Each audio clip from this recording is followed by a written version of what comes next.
Hey everyone, and welcome back to my channel. Today I wanted to do a quick intro because I'm starting a new reading vlog for Go Tell It on the Mountain by James Baldwin. This is one of the 5 authors I wanted to try this year.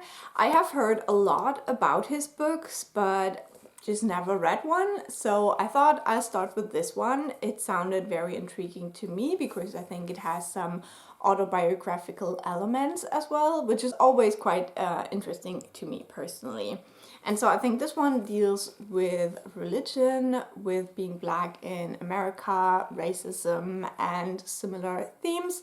I think it's also set in like the 30s, 40s. It was written in the 50s, so interesting time period for sure.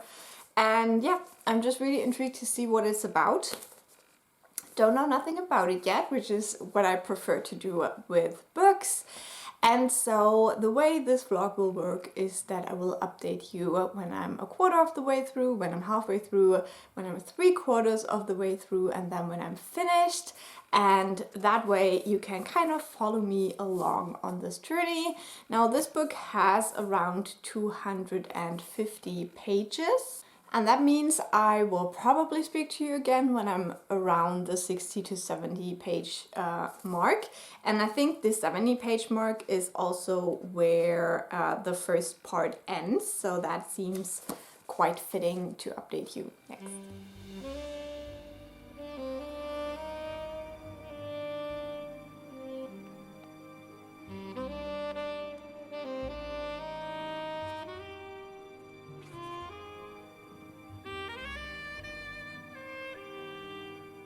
So I'm trying to use the last little bit of daylight to update you on Go Tell It on the Mountain. I'm now 25% through the book. I have finished part 1. And wow, this book is definitely a lot. The first part zeroes in on our main character's life when he is around 14, and it specifically focuses on the day of his birthday. Now I think he's turning 14, but I'm not quite sure right there. But basically we're getting a very close look at his family, his mother, his father, and then he has 3 siblings, a younger brother and 2 younger sisters. One of the sisters is still a baby, and it's so hard to read at times because the way this family works is quite dysfunctional. There is a lot of like physical and mental violence against the children. And this is a very religious family, so this is one aspect. This deals with religion. And the father is a preacher. He works for this church, but the book says that he's more like a handyman. He's not really doing the sermons anymore. He tries to lead his family with a very strong hand, and we can see that it's not really working.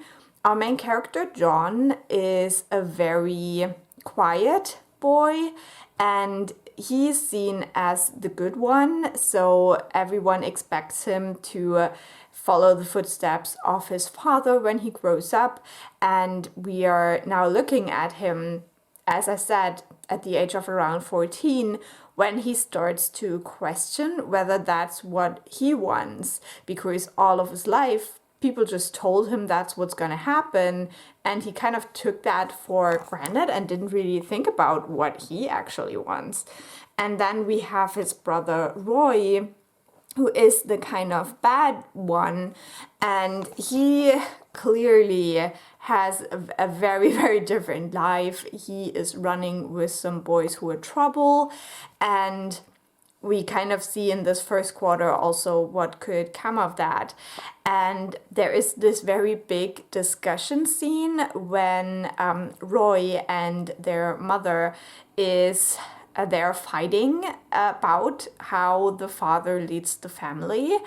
And then later on we have a scene where something bad has happened And we see how the father reacts to that. And one character that I find very interesting is the aunt. So that is the father's sister, I think. And the way that she's trying to kind of help this family in her way, but the father doesn't want that, kind of. So yeah, it's definitely interesting, and I'm intrigued to see where it goes. But that was also very, very hard to read. Like, I didn't have great parents growing up. They didn't know what they were doing. But this is definitely a different level. And if we think about, you know, the 30s, it's not that surprising. You know, parenting was something else back then. And then another thing that pops up in this first quarter that I didn't really expect, and I don't know if I'm interpreting it correctly, but there is this boy at church who is a little bit older than our main character, and the way that he's looking at him does feel a little bit gay, to say it plainly. So I'm not quite sure whether this is intentional or whether I'm just reading into it a little bit too much, but there's definitely an attraction that our main character feels towards this boy. It might not be romantic, but there's definitely a big interest, and he's kind of looking at him as a potential, like, example of what his life could be. But then there's just these undertones that I did not expect in this book. Obviously, James Baldwin has also written Giovanni's Room, which deals much more explicitly with male-male love. So we'll see. I'm intrigued to read on, but it's definitely not like a light, fluffy read at all. Not that I expected that.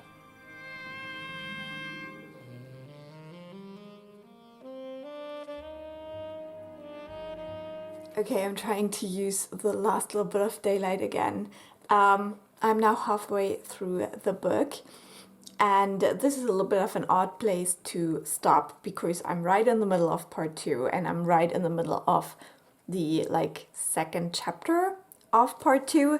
So it is a little bit awkward to talk about what's happening, but basically part 1 ends in a church, and we see different people go into the church and pray. And now in part 2, we are following kind of the prayer and the thoughts of 3 of those people. So the first one is Florence, the aunt, and I really love her. I think she's a very fascinating character, and since I am not a believer in God, I guess I will identify with her the most. And we see how she was brought up, why she is having issues with her brother and the way he lives his life and the way he treats his family as well. And I think that her story is definitely heartbreaking.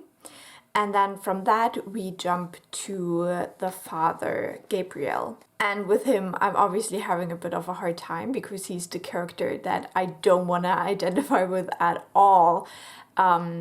After reading the first part of the book, but we also get his backstory, kind of how he found his way to God, and in that way it is a good mirror to Florence's story.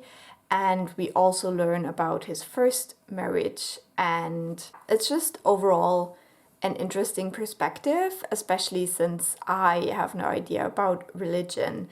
So seeing how it has such a big influence on these characters' lives, but then also the struggles they face is very interesting to me.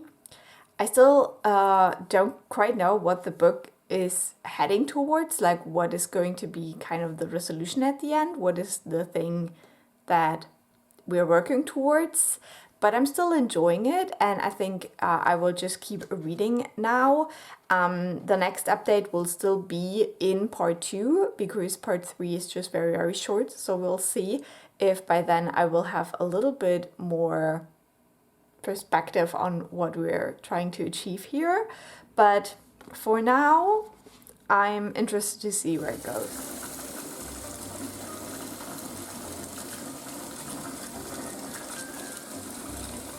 Okay, so I did the last update a little bit before the halfway point because I wanted to go read in the bath a little bit. And it turns out that right at the halfway point, we learned something that we did not know before that make the Father Gabriel so horrible. And I hate him right now. Like, I didn't like him before, but right now I hate him. And I felt like I had to tell you, I couldn't let that stand. So I'm now 75% through Go Tell It on the Mountain. I'm still in part 2. I finished the chapter that was on the father, and I'm now in the chapter about the mother, but that one does go on for a little bit longer. So it's again a little bit hard to say my thoughts, but in general, like the chapter of the father, oh my god, that man, like I would not like that man if I met him on the street. But I saw in the back there is a quote from James Baldwin where he said, "I had to deal with what hurt me most. I had to deal with my father." And I think it is so interesting to see that he can write this whole ass chapter from this point of view that he hates. I think that is so interesting to consider because this morning I was lying in my bed and I was thinking about how I really don't have a great relationship with my stepmother, but I could never write even a chapter from her point of view because I have no idea what's going on in her head. And yeah, I think that is so amazing how he managed to write that and how you can totally see that this makes sense. Like in the world of this man, he's the chosen one, he's the protagonist, but he's not. Like, oh my god. And what I also love about this is that James Baldwin gives so much room in this book to the women. So we have the chapter of Florence first, and now we have Elizabeth chapter. And I think that, you know, writing in the 40s and 50s and being a man, it would be very easy to just write about men, you know, but he made the choice to give these women voices as well. And I really appreciate that, and I really enjoy that about this book. We do get such a well-rounded look at this family, and it's not a nice one, you know? It's not one where you're like, oh, now I understand where everyone's coming from. Like, no, some people are clearly in the wrong and don't see it. And I love how this is explored. So I think that's all I'm going to say for now because I still have to finish the Elizabeth chapter and then the last part. But that really isn't that much. So I think I will probably do that today or tomorrow. And then we will discuss this book in full. And we'll see how much I like it. Probably quite a lot, let's be real.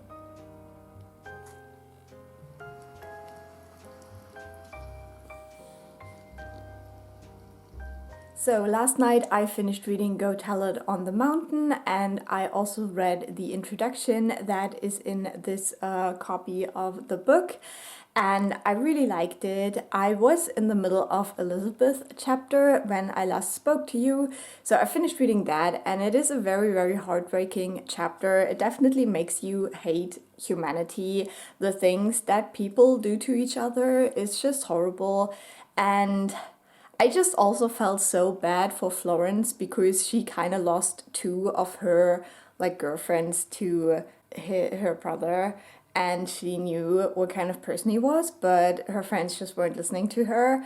So that was also like heartbreaking in a sense. And then we have part 3, which is quite short, but which just brings the story together. Now part 3 is written in a little bit of a challenging way because at first we are kind of following this awakening of John, and I don't really like connect to those feelings. I am not religious. I don't believe in God in a Christian sense. So that was a little bit challenging for me to follow along, and I felt myself like drifting off a little bit here and there, you know, when your mind just wanders a little bit. So yeah, I had a little bit of a struggle with the beginning of that part, but I think the way it brought everything together in the end still really worked. And we're not only focusing on John, but we are jumping around with these characters that we got to know, and we kind of see, like, I would say something like their final statements for this story. And that was something I really enjoyed. And so overall, I gave this book 4.5 stars. I think that it is very good, a great classic, and I'm really glad that I finally read it. And I'm definitely going to read more James Baldwin. That wasn't really a question for me. I knew that I wanted to check out at least Giovanni's Room as well. But yeah, I think his writing is great. I think his character work is fabulous. And as I said, this is just a book that will make you angry, which is not surprising when you think about what it deals with. And I think it's great, and I applaud James Baldwin that he was able to deal with his like pain and his kind of family history in this way, because I know I couldn't. So I really, really like that. So I think I'm going to go into a couple of spoilers now, and I don't know if they're really spoilers, but it's just things that I didn't know when I went into the book, and so I want to give you the same option because I never looked up James Baldwin's life, so I didn't really know what parts he would pull into this story. So yeah, proceed with caution however you like to read your books. But I think the big thing that I did not see coming, that we learn halfway through the book, is that John is not actually the son of his father, what's his name? Gabriel is his name. So we learn that, and then obviously in Elizabeth's story we learn all of the facts surrounding that, which are very heartbreaking. But that little bit, like this little bit of information that we get, is kind of what makes the beginning of the book make sense, because we see how these kids are treated in this family. If you leave out like the racism bit, that is definitely very important in the story as well. It really reminded me of my grandma, because her family situation was very similar. Like, she was not the biological daughter of her father, and all her siblings were. So from what she told me, she was treated very badly and very differently at times as well.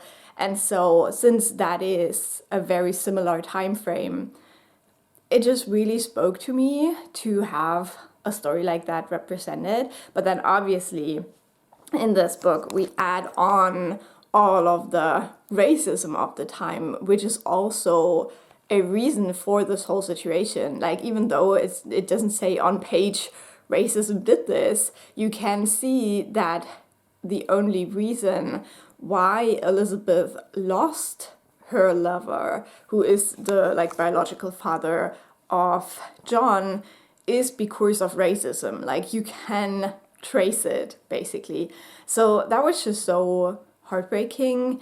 And yeah, I just felt so much for both Florence and Elizabeth's story. I think this book really portrays the way that women of the time, and especially women of color, were so limited in their life chances that the only way for them to secure a good life was to find a good man, and how difficult that is and what the challenges are during that time. So I think that was portrayed magnificently. And I said that before, I just really appreciate that James Baldwin took the time to really focus on these women's stories as well, that we get those in this book as well so prominently. And I think that is what makes this book so well-rounded, that we get to see all of these perspectives of this one single conflict, and we can choose who we want to feel with and who we want to align ourselves with, basically. So for me, definitely that would be the women like Florence and Elizabeth. I think that they're the real victims, and obviously John, because he's just a child and he can't really defend himself, or rather he's just turning to be not a child anymore and learning how to defend himself. And I just really like that. I think it was so fascinating. And again, what I thought was so interesting was also the like tension we have between John and Elijah, and the way that is like you can read it as romantic attraction that John has towards him, but you can also not read it that way, and I think that was done on purpose. But you just see this like very very specific connection that they have, and how John wants to be able to rely on Elijah and his support and his friendship. And I thought that was really beautiful as well, and especially in those last moments when they're on the steps to go into the house. So yeah, I really, really loved this. I'm not smart enough to give you like a great interpretation of this or anything. I'm reading for enjoyment, and so I can only say that while this was absolutely heartbreaking, I enjoyed reading about that. I enjoyed getting that perspective, and I think that it is phenomenally written. And as I said, the only thing for me that I struggled with a little bit were the like very religious parts, because that's just, I can't relate to that very well. But loved it, would recommend, will definitely read more James Baldwin. So thank you so much for watching. I hope this was somewhat interesting. Let me know if you've read any books by James Baldwin and how you liked them. I would love to hear about that. Have you read this one? Did you like it? Do you want to read it now? Have a great day, and I'll talk to you soon. Bye!